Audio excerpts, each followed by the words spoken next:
Mayor Ishraq সাহেব রাস্তা বন্ধ করে মেয়রের জন্য জোর করে রায় নিয়ে মেয়র হলেন।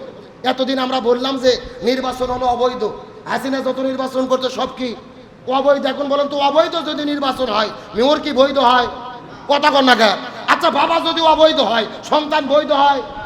যার মেয়াদ শেষ, ইশরাকের প্রতি মানুষের ভালোবাসা ছিল, আপনি জাতির অংশগ্রহণে ভালোবাসা অর্জন করেছিলেন, ভোট হলে এমনি মেয়র হতে পারতেন। এই যে মব তৈরি করে জাতির মধ্যে বিশৃঙ্খলা, সামনে যেই ভবিষ্যৎ আসতেছে এ অনুযায়ী যদি ক্ষমতা ছাড়ে বিপদ আছে না নাই? জোরে বলেন না কেন? যেই আসিফ মাহমুদ যারা নেতৃত্ব দিয়ে ক্ষমতা স্বাধীনতা নিয়ে আসলেন, আজকে তাদের ছবি বানাইয়া গলার মধ্যে জুতোর মালা দিয়ে জুতো মারা হচ্ছে। জাতি হিসেবে বড়ই অকৃতজ্ঞ, আমরা কৃতজ্ঞতা করতে পারি নাই।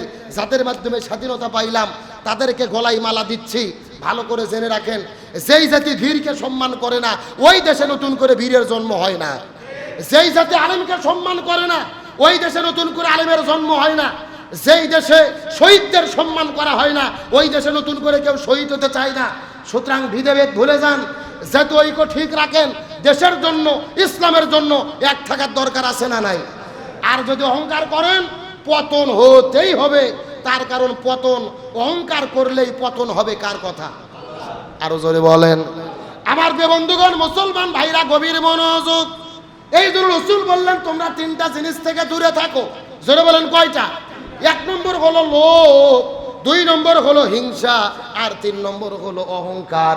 এই তিনটা জিনিস মানুষকে ধ্বংস করে দেয়। তার মধ্যে সবচাইতে মারাত্মক জিনিস হলো অহংকার।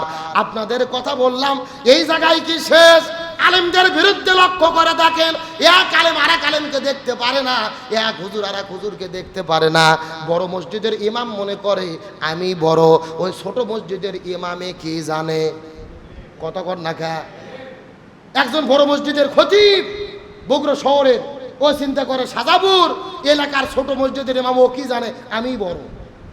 অহংকার আছে না নাই? একজন আলেমের মধ্যে অহংকার, একজন বক্তার বিরুদ্ধে অহংকার, বড় বক্তা হয়ে গেছে, ও নিজেকে বড় মনে করে। আর একজনে কি জানে আমি তো সবচাইতে বেশি জানি। এক আলেম আর এক আলেমের বিরুদ্ধে হিংসা করে, এক হুজুর আর এক হুজুরের বিরুদ্ধে হিংসা করে, এক আলেম আর এক আলেমের বিরুদ্ধে অহংকার করে, হিংসা করে। নিজেদের ইলমের ব্যাপারেও অহংকার আছে না নাই? কিন্তু আল্লাহ রাব্বুল আলামিন বলেন তুমি তোমার চেহারার কথা বলো, সম্পদের কথা বলো, এলেমের কথা বলো, কোনো ব্যাপারে অহংকার করা যাবে না। অহংকার থেকে তোমাদের সাবধান হতে হবে। বলকের বাদশা ইব্রাহিম বিন আদম আলাইহিস সালাম, বলকের বাদশা ইব্রাহিম বিন আদম আলাইহিস সালাম একদিন চতুর্দিকে সফর করার পরে হঠাৎ করে তিনি ঘরের মধ্যে চলে গেলেন। বাড়ির মধ্যে যাবার পরে লক্ষ্য করে দেখে তার বিছানার ভেতরে তার দাসী বিছানার মধ্যে শুয়ে ঘুমায়। সারাদিন ধরে কাজ কাম করে বড় ক্লান্ত হয়ে গেছেন, বাদশার বিছানার মধ্যে ঘুমায় পড়েছে। ইব্রাহিম বিন আদম মনে মনে চিন্তা করলেন আমি হলাম রাজ্যের বাদশা, আমার বিছানার ভেতরে এই যে একটা দাসী, সে হলো নিম্নমানের মানুষ, এ কেন কিভাবে আমার বিছানার মধ্যে শুয়ে পড়লো? সহ্য করা যাবে না। বলকের বাদশা হাতের মধ্যে চাবুক নিয়ে ওই দাসীটাকে পিটানো শুরু করলেন। মারতে মারতে দাসীটা রক্তাক্ত হয়ে গেছে। ওই দাসীটা রক্তাক্ত হয়ে যাওয়ার পরে কিছুক্ষণ পরে হাউমাউ করে কান্না করা শুরু করলেন। কান্না করতে করতে আবার কিছুক্ষণ পরে মুস্কি মুস্কি হাসা শুরু করলেন। হঠাৎ করে অট্ট হাসি দেওয়া শুরু করলেন। বলকের বাদশা ইব্রাহিম বিন আদম আলাইহিস সালাম দাসীটাকে ডাকতে বলে, দাসী রে, আমি তোমাকে পিটাইছি, আমি তোমাকে কষ্ট দিয়েছি, এই জন্য তুমি কান্না করলে, কান্নার কারণটা বুঝতে পারলাম, কিন্তু হঠাৎ করে তুমি কেন হাসাহাসি করলে, হাসার কারণটা তো বুঝতে পারলাম না। দাসীটা ডাকতে বলে, ইব্রাহিম বিন আদম, আমার কান্না করার কারণ তুমি বুঝেছো, আমার শরীরে তুমি আঘাত করেছো, আমি কষ্ট পেয়ে হাউমাউ করে কান্না করেছি, কিন্তু হাসার কারণটা তুমি বুঝতে পারো নাই। আমার হাসার কারণ হলো এই যে তুমি বিছানাটা বানিয়েছো, এত সুন্দর বিছানা, আমি নিজেই বিছানাটা সুন্দর করে সাজগোজ করি, তুমি দূর থেকে এসে একদিন আমাকে তোমার বিছানায় শোয়া দেখার পরে তুমি এত রাগান্বিত হলে, তুমি আমাকে ধরে পিটাইলে, প্রহার করলে। আমি মনে মনে হাসলাম, এই কারণে আল্লাহ তাআলা এই বিছানাটা তোমাকে দান করেছেন, এই রাজ্যটা তোমাকে দান করে দিয়েছেন মাত্র কয়েক মিনিটের জন্য। আমি শোয়ার কারণে যদি আমার শাস্তি হয়, সেই আল্লাহ তাআলা এই রাজত্ব তোমাকে দান করলেন, এই বিছানাটা তোমাকে দান করলেন। ওই আল্লাহর যদি তুমি আনুগত্য না করো, আল্লাহর দাসত্ব না করো, আল্লাহর গোলামি না করো, আল্লাহর হুকুম আকাম মেনে না চলো, আমি তো লক্ষ্য করে দেখি আল্লাহর হুকুম মানো না, নামাজ পড়ো না, মানুষের সঙ্গে ভালো ব্যবহার করো না।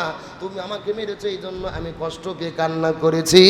তবে আমার হাসার কারণ হলো আমি মনে মনে বিশ্বাস করে নিয়েছি, এই রাজত্ব পাওয়ার পরে তুমি আল্লাহর গোলামি করোনি, আল্লাহর শুকরিয়া আদায় করো নাই। এর চাইতে বেশি কষ্ট ওই হাসরের ময়দানে আল্লাহ তোমার জন্য রেডি করে রেখেছে। মাত্র তো একটা বিছানায় আমি কয়েক মিনিট শুয়েছি, তোমার অহংকার, আমার এত সুন্দর বিছানা কেমনে শুয়ে পড়লে? আর তুমি যে এত বড় রাজত্ব গ্রহণ করেছো, আল্লাহর নাফরমানি করো, আল্লাহর হুকুম মানো না, আল্লাহর দাসত্ব করো না, আল্লাহর গোলামি করো না, এর চাইতে বেশি কষ্ট কে রেডি করে রেখেছেন? আর জোরে বলেন। আমার বন্ধুগণ, মুসলমান ভাইরা, গভীর মনোযোগ। এই কথা শোনার পরে ইব্রাহিম বিন আদমের চোখটা খুলে গেল, তার দেহটা খুলে গেলেন, তার মনটা খুলে গেলেন, বড় টেনশনে বদ্ধ পড়ে গেলেন। কান্না করতে করতে পরের দিন রাতের বেলা হঠাৎ করে তিনি ঘুমের মধ্যে চলে গেছেন। ঘুম পাড়তে পারতে লক্ষ্য করে দেখেন তার বাসার ছাদের ওপরে কে যেন ঘুরে বেড়ায়, কে যেন তার ছাদের ওপর দিয়ে দৌড়াদৌড়ি করে। ইব্রাহিম বিন আদম আলাইহিস সালাম নিজ থেকে চিৎকার করে বলে, ছাদের ওপরে কে ঘুরে বেড়ায়? ওপর থেকে সাউন্ড আসে, ইব্রাহিম বিন আদম, আমি গোলাম রাখাল, ছাদের ওপরে আমার মেষ আর দুম্বা ভেড়াগুলো খোঁজাখুঁজি করতেছি। ইব্রাহিম বিন আদম বলে, তুমি কি পাগল হলো নাকি? ছাদের ওপরে কোথায় তুমি ছাগল আর ভেড়া পাইবে? কোথায় তুমি মেষ পাবে, দুম্বা পাবে? পাওয়া সম্ভব নয়।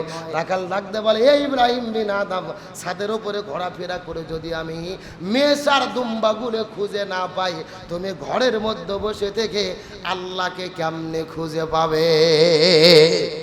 চিৎকার করে বলেন আল্লাহু আকবার। আমি ছাদের উপরে ঘুরে যদি ভেড়া আর ছাগল খুঁজে না পাই, তুমি ঘরের মধ্যে বসে থেকে কিভাবে তুমি আল্লাহকে খুঁজে পাবে? আমার বন্ধুগণ, মুসলমান ভাইরা, গভীর মনোযোগ। এই জন্য নিজেরা যতটুকু জানি তারপরও আর একজনকে মানি। আপনি ইলমের জন্য অহংকার করতে পারবেন না, সম্পদের জন্য অহংকার করতে পারবেন না। হযরত হাসান বসরি রহমতুল্লাহ আলাইহি এলাকার মানুষের মধ্যে বসবাস করেন। একটা মা দৌড়ে এসে হাসান বসরির কাছে এসে বলেন, হুজুর, আপনার কাছে এসে হাত জোর করে বলতে চাই, আমার সন্তান মদ পান করে, সেই আল্লাহ তাআলা মদকে হারাম করে দিয়েছে। ইন্নামাল খামরু ওয়াল মাইসির ওয়াল আনসাব ওয়াল আজলাম রিজসুম মিন আমালিশ শাইতান। আল্লাহ তাআলা কোরআনের মধ্যে মদ, জুয়া, নেশা দ্রব্যকে হারাম করে দিয়েছে। আমার সন্তানকে বারবার চেষ্টা করি, কিন্তু মদ জুয়া থেকে কখনোই সরাইতে পারি না। আপনি একটু আমার সন্তানকে হাত ধরে তওবা করান, যেন আমার সন্তান দ্বিতীয়বার মদ পান করতে না পারে। হাসান বসরি রহমতুল্লাহ আলাইহি মায়ের কথা শোনার পরে, সন্তানের কাছে যাওয়ার পরে হাত ধরে তওবা করালেন। খবরদার, খবরদার, তুমি মদ পান করতে পারবা না। এই কথা বলার পরে তওবা করেছে। পরের দিন আবার দেখা গেল তওবা করার পরে আবারও মদ পান করেছে। আবারও মা কান্না করে করে হুজুরের কাছে চলে যায়, হুজুর আর একটা বার তওবা করান, আমার সন্তান যেন নেশাদ্রব্য ছেড়ে দেয়। আবার হুজুর পরের দিন গেলেন, আবার তওবা করালেন। আবার পরের দিনে মদ পান করলেন, আবার তওবা করালেন। 1 নয় 2 নয় 3 দিন পার হয়ে গেছে। চিৎকার করে বলেন তো দেখি কয় দিন? 3 দিনে 3 বার তওবা করানোর পরে ওই ছেলেটা আবার মদ পান করে, আবার নেশাদ্রব্য পান করে। মা আবার এসে বলে, হুজুর আর একটা বার তওবা করান, আমি আমার সন্তানটাকে মদ আর নেশাদ্রব্য থেকে সরাইতে পারি না। হুজুর রাগ করে যায় নাই। পরের দিনে আল্লাহর ডাকে সাড়া দিয়ে মদ পান করতে করতে এই জমিন থেকে বাচ্চাটা বিদায় নিয়ে চলে গেল, ওই সন্তানটা মদ পান করে জমিনের মধ্য থেকে বিদায় চলে গেল। কান্না করে করে মা এসে বলে, হুজুর আর আপনাকে তওবা করাতে হবে না, 3 বার তওবা করেছেন আমার সন্তানকে, কিন্তু মদ পান করা বন্ধ করে নেই। মদ পান করতে করতে দুনিয়া থেকে বিদায় চলে গেল। হুজুর আগামীকাল সকালবেলা আমার সন্তানের জানাজা, আপনি একটু জানাজার নামাজ পড়ার জন্য চলে যাবেন, আপনার ইমামতিত্বে সন্তানের জানাজাটা আদায় করাই নিতে চায়। আমার মনে বলে, আমার সন্তান যত অন্যায় করেছে, অপকর্ম করেছে, পাপ কাজগুলো করেছে, আপনি যদি আমার সন্তানের জন্য জানাজা পড়ে দোয়া করে দেন, আমার মনটা বারবার বারবার ডেকে বলে হয়তো আমার সন্তানকে আল্লাহ তাআলা মাফ করে দিতে পারে। হাসান বসরি ডাক দিয়ে বলে, সাবধান, তোমার সন্তানকে তোমার কথা মতো 3 দিন ধরে তওবা করেছে, তোমার সন্তান মদ পান করা বন্ধ করে নাই, আমি তোমার সন্তানের জানাজায় যাব, একদম তোমার সন্তানের জানাজা আমি যেতে পারবো। আমি যদি আজকে তোমার সন্তানের জানাজায় যাই, আগামীকালকে জিনা ব্যভিচারিণী মানুষ মারা যাবে, আমার কাছে জানাজার জন্য আসবে, তারও জানাজা পড়াতে হবে না, আমি তোমার সন্তানের জানাজা পড়াবো না, তুমি চলে যাও, হয় তোমার সন্তানের জানাজা পড়াও, না হলে কবরের মধ্যে বিনে জানাজায় দাফন করে দাও, আমি তোমার সন্তানের জানাজা পড়তে পারবো না, আমি এত বড় হুজুর, আমি হাসান বসরি, এলাকার মধ্যে আমার একটা সুনাম আছে, মানুষ আমাকে খারাপ বলবে, আমি তোমার সন্তানের জানাজায় যাব না, এত বড় হুজুর, এত বড় আলেম, তোমার সন্তানের জানাজা যাব না, ভেতরে কি আছে কথা বলেন না, ভালো করে বুঝেন, পাপ করেছে এই জন্য যাবেন না, ঠিক আছে, আমি এত বড় হুজুর, আপনাদের মণ্ডলপাড়া কেন্দ্রীয় মসজিদের খতিব, আমার এত সম্মান, আপনারা এত ভালোবাসেন আমাকে, অথচ একটা মদ পানকারী ছেলে মারা গেছে, ওই জানা যায় না, এটা আমার পক্ষে হতেই পারে না, এত বড় আলেম, আমি ওখানে যেতে পারি, এর দ্বারা অন্তরে কি ফুটে ওঠে আরো জোরে বলেন।